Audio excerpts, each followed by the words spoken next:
Oi, bonitos bonitos, tudo bom com vocês? Começando mais um vídeo aqui no canal. Se você é novo por aqui e ainda não tá inscrito, aproveita e se inscreve aqui embaixo que tem vídeo novo toda segunda e toda quinta pra vocês.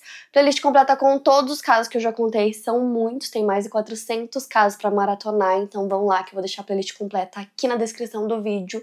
Quinta Misteriosa também é podcast pra ouvir quando e onde quiser, e não esquece de me acompanhar nas redes sociais, que eu vou deixar aqui na tela pra vocês, me sigam por lá que tem muito conteúdo extra. E agora bora começar o caso de hoje.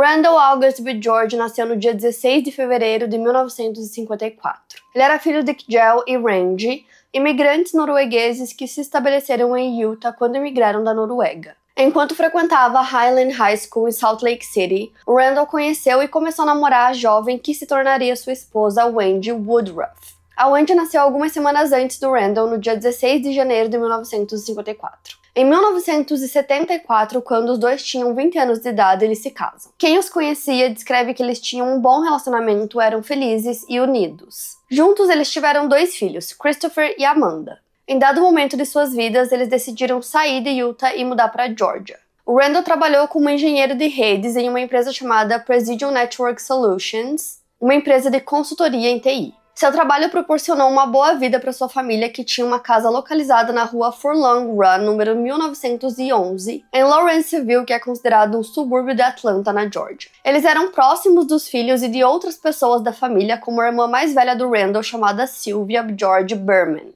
Ao todo, o casal teve 4 netos. Uma de suas netas era a Cassandra B. George, apelidada de Cassie, que nasceu no dia 28 de março de 2000. Cassie era filha de Amanda e vivia com a mãe e com o padrasto em Duluth.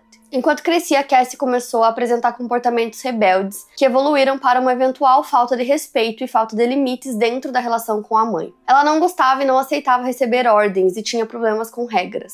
Elas tinham uma relação conturbada e a Cassie relataria que seu padrasto era um homem muito invasivo em relação a ela. Chegou ao ponto dela ter medo de continuar indo para a escola porque era basicamente perseguida pelo padrasto, que ia para o campus da escola e ficava procurando por ela. Por conta de todos esses conflitos que a Cassie tinha, ela acabou indo morar com os avós em 2015 para tentar melhorar os comportamentos que ela tinha, né, no modo geral. A Wendy, a avó, decidiu colocar algumas regras que a Cassie precisava seguir. Então essas regras basicamente eram regras, por exemplo, com o horário que ela tinha que voltar para casa, regras que ela precisava seguir dentro de casa também, e eram regras desde o momento em que ela mudou, né, para casa dos avós, e eram basicamente para tentar fazer com que ela melhorasse o comportamento dela, mas não foi o que aconteceu. Ainda em 2015, os avós aplicaram para conseguir a custódia legal da Cassie e eles conseguiram no ano seguinte. A Cassie estava frequentando a Peachtree Ridge High School, mas em 2016 ela decidiu largar a escola e começou a fazer homeschooling, né? Começou a estudar em casa. Mas o comportamento da Cassie estava ficando cada vez pior, cada vez mais violento e conturbado, muitas vezes envolvendo até a polícia. Entre outubro de 2015 e abril de 2017, a polícia foi chamada na casa da família 31 vezes.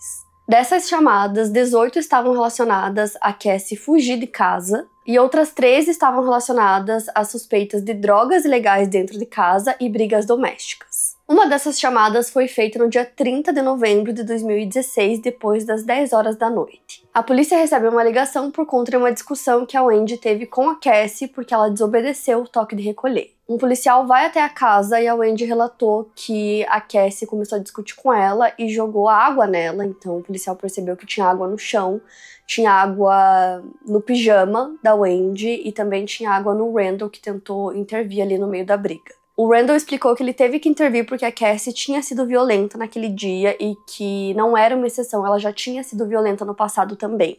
Inclusive, a própria Cassie disse que ela já tinha sido violenta mesmo em outros momentos e brigas e que ela acreditava que ela tinha até quebrado uma costela do avô. De acordo com o que o Randall relatou para o policial naquele dia 30, a Cassie já havia sido violenta com a avó, já tinha batido na avó algumas vezes e naquele dia ele conseguiu perceber que tinha tipo um machucado no braço dela, da avó, tinha tipo uma vermelhidão assim no braço dela. Esse era o único machucado visível que o policial conseguiu ver, não tinham outros sinais de violência física. Se haviam outros, o policial não conseguiu observar. Naquele momento, a Cassie negou ter batido na avó, o policial não levou ela sob custódia, que no caso iria ser encaminhado para o tribunal juvenil. Nesse relatório, ele escreveu que a Cassie ficava gritando e perturbando enquanto ele tentava conversar com os avós dela, e que ele teve que intervir em um momento falando para ela parar de gritar e falar enquanto ele estava conversando com um adulto. Como resultado desse incidente, a Cassie, que na época tinha 16 anos, foi acusada de agressão simples e indisciplina juvenil e foi colocada em condicional. Nessa mesma época, Cassie estava namorando e o namoro não era aprovado pelos avós porque o namorado parecia atrair tantos problemas quanto ela. Posteriormente, ela relataria à polícia que em dezembro de 2016 ela achava que ela tinha perdido seu celular em um shopping porque o celular simplesmente sumiu e o namorado dela disse pra ela que ela provavelmente tinha perdido, mas aí depois ela descobriu que ele tinha roubado o celular dela e vendido. Ainda em dezembro, a Cassie foi relatada como desaparecida pelos avós no dia 18. E aí, no dia 5 de janeiro de 2017, os avós postam no Facebook que ela tinha retornado para casa sã e salva. Em janeiro, a Cassie já não estava mais namorando aquele garoto que tinha roubado e vendido seu celular, mas através dele ela conheceu outro garoto que agora tinha se tornado seu namorado. Esse jovem era Johnny Hyrule Ryder, que em 2017 tinha 19 anos, então ele era 2 anos mais velho do que a Cassie. Johnny era filho de Tomoko Ryder, uma japonesa, mas ele viveu a maior parte de sua vida nos Estados Unidos. Quando ele estava na 3ª série, ele, sua mãe e sua irmã Mindy se mudaram para Atlanta. Sua pretensão era se alistar na Marinha dos Estados Unidos, mas ele teve uma lesão no ombro e precisou fazer uma cirurgia, o que atrasou seu alistamento. Nesse meio tempo, ele teria sido preso e recebeu 8 acusações criminais. Ele não foi a julgamento porque, segundo ele, as acusações estavam erradas. Supostamente não deveriam ser 8, mas não está claro por qual motivo ele teria sido preso. Johnny era tão problemático quanto Cassie. Mesmo sendo tão jovem, ele já era um homem divorciado e já tinha sido preso. Ele relatou que tinha desistido da faculdade para trabalhar e sustentar sua esposa. Ela estava estudando na Universidade da Flórida e a distância entre eles fazia com que ela se sentisse deprimida e, de certa forma, negligenciada pelo marido. Ela achava que estava sendo traída. Essa ex-esposa do Johnny teve uma infância conturbada na qual ela apanhava do pai e era forçada por ele a fazer diversas coisas, passando por experiências consideradas como tortura mental. Eventualmente, Johnny e a esposa perceberam que o relacionamento não funcionaria e decidiram se divorciar. No relacionamento com a Cassie, eles pareciam gostar bastante um do outro, mas como os dois pareciam atrair problemas, os avós dela não gostavam tanto assim do Johnny. No dia 1º de abril, a Wendy postou em sua página do Facebook que a Cassie havia desaparecido novamente. Ela fez um pedido desesperado de ajuda para encontrar a neta. Ainda no comecinho de abril, a Wendy mandou uma última mensagem para sua cunhada, a irmã mais velha do Randall, Sylvia Bjorby Berman. Ela disse, entre aspas, talvez amanhã seja melhor. Tudo que eu posso fazer é ter esperanças pelo melhor. E esperar o pior. Não deveria ser tão difícil para nenhum de nós. Alguns dias depois, os vizinhos começaram a sentir falta da Wendy e do Randall porque eles já não viam eles há algum tempo. E alguns familiares e amigos também já não recebiam notícias deles há alguns dias.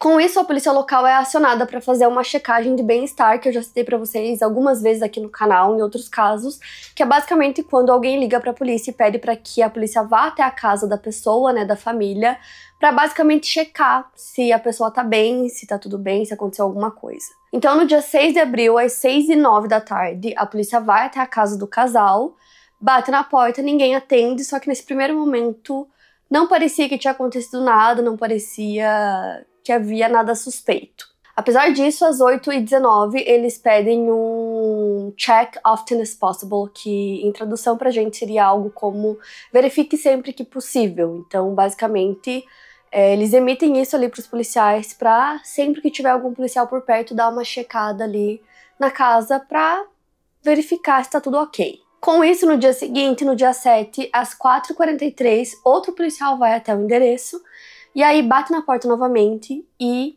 de novo, ninguém atende. Só que, observando ali o que eles conseguiam olhar pela casa, não viram nada de suspeito. Nisso eles não tinham entrado na casa, né? Mas não parecia que tinha nada de errado, né? Mas aí, nesse mesmo dia, às 8h58, um membro da família faz uma denúncia de pessoa desaparecida para o Randall. Quase 24 horas depois, às 8h30 da noite do dia seguinte, do dia 8, a polícia recebe uma ligação com uma denúncia de agressão na mesma cidade em Lawrenceville. Quem faz a denúncia é a Tomoko, a mãe do Johnny. Ela relata que sua filha Mindy e o namorado dela, Kevin, foram vítimas de agressão pouquíssimo tempo antes dela fazer aquela ligação, e aí ela relata que ela tá levando os dois pro hospital. Ela relata que quem fez a agressão foi o seu outro filho, Johnny, e que ele estava acompanhado de uma jovem. Essa jovem, no caso, era a Cassie. A Tomoko relata que ela não estava em casa no momento da agressão, que a Mindy contou pra ela que o Johnny apareceu em casa do nada para roubar alguns itens. O Johnny estava foragido há 2 semanas e ele é irmão da Mindy, então ela confrontou ele sobre isso e aí ele atacou ela usando um spray, que seria um spray para ursos ou um spray de pimenta. E aí ele mandou a Cassie pegar um taco de beisebol e tanto a Mindy quanto o seu namorado foram atacados por ela.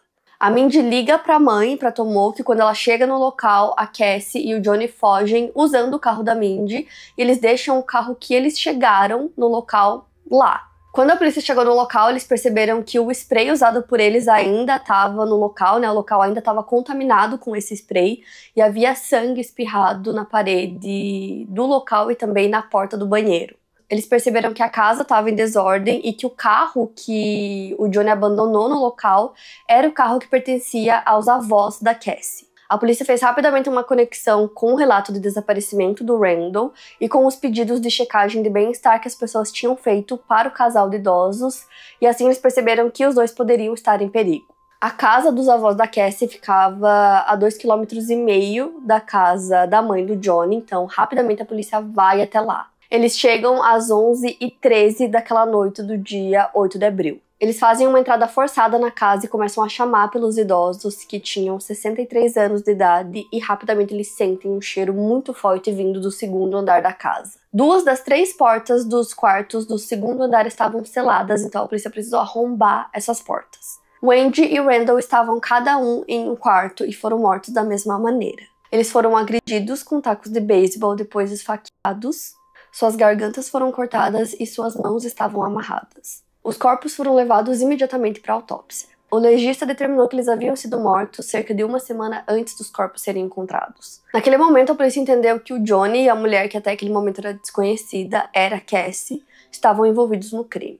Um mandado de prisão foi emitido para o Johnny pela agressão contra sua irmã e o seu cunhado. A polícia vasculhou a cidade atrás do carro da Mindy, que era o carro que o Johnny e a Cassie tinham roubado. Por volta das 4 horas da manhã do dia 9, a polícia encontra o carro a mais de 30 km de distância da casa dos avós da Cassie. O casal foi encontrado dentro do apartamento de um amigo deles e eles se recusaram a sair pacificamente. A polícia precisou pedir ajuda de uma equipe de SWAT para conseguir entrar no apartamento e tirar os dois de lá. Eles foram encontrados dentro do banheiro do apartamento em uma poça de sangue porque eles tentaram tirar a própria vida, mas não conseguiram. Eles foram encaminhados para um hospital, passaram por cirurgias, onde eles conseguiram salvar a vida dos dois. No dia 11 de abril, depois que a Cassie já tinha se recuperado, ela concordou em falar com a polícia. Eles tentaram falar com o Johnny primeiro, mas ele se recusou a falar sobre o crime. Ele foi acusado pelas agressões à sua irmã e ao seu cunhado, e aí ele se recusou a falar sobre os avós da Cassie, ele pediu por um advogado. Já a Cassie foi muito aberta a falar sobre tudo, inclusive ela falou sobre todo o caso de maneira muito casual. Ela relatou que no dia 1º de abril ela chegou na casa dos avós e ela disse que ela não queria desrespeitar o toque de recolher naquele dia. E ela disse que ela foi expulsa, na verdade, de casa pela avó. Então ela disse que ela não tinha fugido de casa, ela foi expulsa pela avó, que as duas brigaram, que a avó estava muito brava e que durante essa discussão o avô dela estava dormindo. A avó disse que se ela não estava feliz morando ali, ela poderia encontrar outro lugar para viver. Então ela disse que ela se encontrou com o Johnny, que eles passaram a noite vagando pela cidade, se encontrando com amigos. Ela disse que conheceu o Johnny através do seu ex-namorado e que a ex-esposa dele era doida e que ela achava que a Cassie ficava perseguindo ela, mas que ela só teria visto ela cerca de 2 vezes. Apesar do que a Cassie contava para a polícia, não tinha como eles confirmarem se tudo aquilo era verdade ou não. E aí ela disse que a partir de abril eles começaram a planejar o crime. Ela disse que a ideia inicial foi do Johnny, que eles assassinassem as 2 famílias e ficassem fugindo como Bonnie e Clyde, e que ela adorou a ideia porque ela adorava o filme. Ela disse que realmente tinha muitos problemas com os avós e ela queria fugir daquele contexto, então essa ideia parecia boa. Então ela disse que eles começaram a conversar sobre tudo e que o Johnny bolou todo um plano e que a ideia era primeiro tirar a vida dos avós da Cassie e depois da família do Johnny. Assim, eles se veriam livres de todos e que eles até chegaram a cogitar tirar a vida da mãe da Cassie também. Depois que eles terminassem de cumprir o plano, eles fugiriam para a Flórida. O crime aconteceu cerca de 2 ou 3 dias depois da Cassie fugir de casa e ela disse que ela acreditava que já teria um mandado de busca para ela por ela ter violado sua condicional. Então ela disse que eles planejaram tudo, planejaram o horário que eles chegariam na casa dos avós dela, com os materiais que eles precisariam utilizar. Ela disse que eles ficaram no carro esperando todas as luzes da casa estarem apagadas e depois esperaram mais um tempo para terem certeza que os dois já teriam ido dormir e que ela tinha uma chave da casa e ela utilizou essa chave para poder entrar. Foi nesse dia que a Wendy mandou aquela última mensagem que eu li para vocês, que ela mandou para a cunhada dela. E aí a Wendy e o Randall dormiam em quartos separados, então eles entram na casa, a Cassie ataca a sua avó, enquanto o Johnny ataca o avô dela. Depois de cometer o crime, eles foram até um parque onde eles descartaram o carro do Johnny. Eles descartaram as roupas que eles estavam usando, ela disse que usaram luvas, água sanitária, tentaram vedar as portas para mascarar o cheiro. Depois ela contou que eles usaram os cheques do Randall para comprar comida chinesa, roupas novas e drogas. O plano depois era sair da cidade e começar uma vida nova, e aí o investigador perguntou por que eles não fizeram isso, né, não seguiram com o plano. Ela disse porque parte do plano era assassinar a família do Johnny também. E aí a Cassie relata que eles passaram cerca de uma semana morando na casa dos avós da Cassie depois de cometer o crime. E aí ela disse que eles foram até a casa do Johnny pra continuar com o plano, só que aí o plano não deu certo, né? Eles não conseguiram seguir com o plano, que no caso envolvia a irmã e o cunhado do Johnny. O detetive conta que todo esse relato que ela deu pra ele foi feito de forma muito casual, mas ela deixou várias coisas de fora que ela não imaginava que a polícia já sabia. Uma dessas coisas era que ela e o Johnny, durante essa semana que eles ficaram morando na casa dos avós, eles deram festas lá. E tinham vídeos, tinham provas dessas festas, onde eles chamaram vários amigos pra irem até lá. E aí o policial mostrou pra ela um vídeo de uma dessas festas, né? E aí a preocupação dele era saber se haviam outras pessoas junto no momento do crime, se tinham outros cúmplices, né? Que a Cassie não tinha contado pra ele, e aí ela foi muito categórica em falar que não, que os amigos não sabiam, né, do que ela e o Johnny haviam feito. Ela disse que os amigos não tinham ideia do que eles haviam feito e que ela disse pra eles que os avós haviam viajado e que eles notaram que tinha um cheiro estranho na casa e que eles disfarçaram dizendo que tinha um problema de esgoto na casa. O investigador acabou confrontando a Cassie, que admitiu que ela usou o celular da avó pra mandar algumas mensagens fingindo ser ela para tentar prolongar essa impressão de que ela estava viva e que ela estava bem. Ainda durante a entrevista com a polícia, a Cassie falou que se sentia horrível, que se sentia a pior pessoa do mundo, que ela só queria fugir da situação que vivia com a avó, que ela estava cansada de lidar com a própria família. Mas ela só demonstrou algum tipo de emoção quando a polícia a confrontou sobre seus amigos terem ido até a casa, porque enquanto falava do crime, ela demonstrava um comportamento de quem estava em uma conversa casual, como se não fosse nada demais. Cassie e Johnny foram acusados de assassinato e agressão agravada. No dia 2 de fevereiro de 2018, em um acordo judicial, ambos declararam culpados do crime e não passaram por julgamento. Mesmo admitindo a culpa, eles ficaram jogando a culpa um pra cima do outro. Ambos foram condenados à prisão perpétua e não foi permitido o pagamento de fiança em nenhum dos casos. No tribunal, o Johnny pediu perdão e descreveu suas ações como más. Ele disse, entre aspas, "Eu sei que o que fiz é abominável e maligno, e mereço o fogo do inferno. Gostaria de expressar minhas mais profundas desculpas à família. Sinto muito pela dor e sofrimento que causei a todos vocês." Já a Cassie não falou. Como a Cassie tinha 17 anos na época dos crimes, ela não era elegível para a pena de morte, mas se o Johnny não tivesse feito um acordo judicial, ele poderia estar no corredor da morte. Até hoje, muitos se questionam qual seria o real motivo das mortes e das atrocidades cometidas por eles. Em entrevista, Amanda, a mãe da Cassie, disse: "Nem em 1 milhão de anos eu pensaria que algo assim aconteceria. Preciso de esperança e força para os dias que virão, porque serão uma longa jornada." Cassie e Johnny permanecem presos e provavelmente ficarão presos pelo resto de suas vidas. Esse é um caso muito, muito bizarro. Quero muito saber a opinião de vocês, então me contem aqui nos comentários. Não esquece do like, que me ajuda muito na divulgação do vídeo. Playlist completa com mais de 400 casos para maratonar vai estar aqui na descrição para vocês. Quinta Misteriosa também é podcast para ouvir quando e onde quiser. Então vai lá maratonar, vai estar tudo certinho para vocês na descrição. E não esquece de me seguir nas redes sociais, que vão estar aqui na tela para vocês. Me acompanha por lá que tem muito conteúdo extra. E é isso, eu vejo vocês no próximo vídeo.